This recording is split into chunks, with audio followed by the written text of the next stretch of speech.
24 November 2012 আশুলিয়ার নিশ্চিন্তপুরে তোবা গ্রুপের তাজরিন ফ্যাশনে ভয়াবহ অগ্নিকাণ্ডে 112 জন শ্রমিক প্রাণ হারান, আহত হন আরও কয়েকশো। 13 বছর পরও ভুক্তভোগীরা ভুলতে পারেননি সেই দুঃসহ রাতের আগুন আর প্রাণ বাঁচানোর ছোটাছুটি। হতাহত শ্রমিকদের অনেকেই আজ চাকরি হারিয়ে চিকিৎসা, ভাড়া আর খাবারের অভাবে মানবেতর জীবনযাপন করছেন। কেউ হুইল চেয়ারে, কেউ আংশিক পঙ্গু, কেউ মানসিক আঘাত নিয়ে দিন পার করছেন। আমরা 3 তলায় চাকরি করি, খালি লোক ধামাধাম নামতে আছে, আমরা দেখতেছি খালি। এখন ম্যানেজমেন্টের লোকেরা বলতেছে যে তোরা কাজ করো, আমরা দেখতেছি।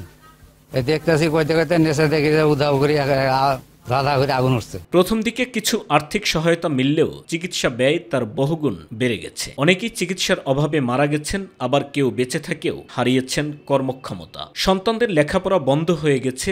বহু পরিবারের কারো ছেলে কাজ করছে চায়ের দোকানে, কারো মেয়ে কারখানায়। এক গ্রামের ভিতরে গেলে মনে করেন 10-12 জন মৃত্যুর খবর পাওয়া যায়।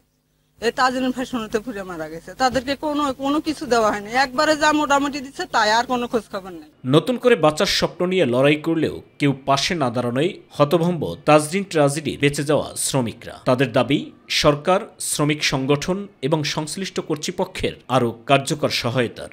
আমি 4th তলা থেকে গ্রিল ভেঙে বের হয়ে আসি এবং অনেকে আহত যারা ছিল অনেকে টাকা পয়সা পাইছে, আমরা কিছু পাইনি। 13 বছর পরও আহত শ্রমিকরা অবহেলার শিকার। সরকার ও মালিক পক্ষের আরও দায়িত্বশীল ভূমিকা দরকার। স্থায়ী চিকিৎসা ও পুনর্বাসন নিশ্চিত করতে হবে বলছেন শ্রমিক নেতারা। তাজরিনের যারা দোষী তাদের দৃষ্টান্তমূলক শাস্তি দিতে হবে, তাদের জন্য ন্যায্য ক্ষতিপূরণটা পায়, যৌক্তিক ক্ষতিপূরণ এই সরকারের কাছে আমাদের দাবি।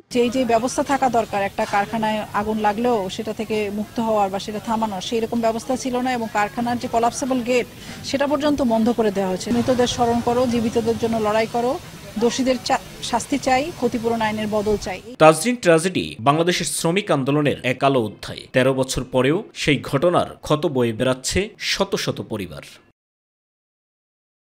সাইদুর রহমান আবির, মাই টিভি নিউজ ডেস্ক।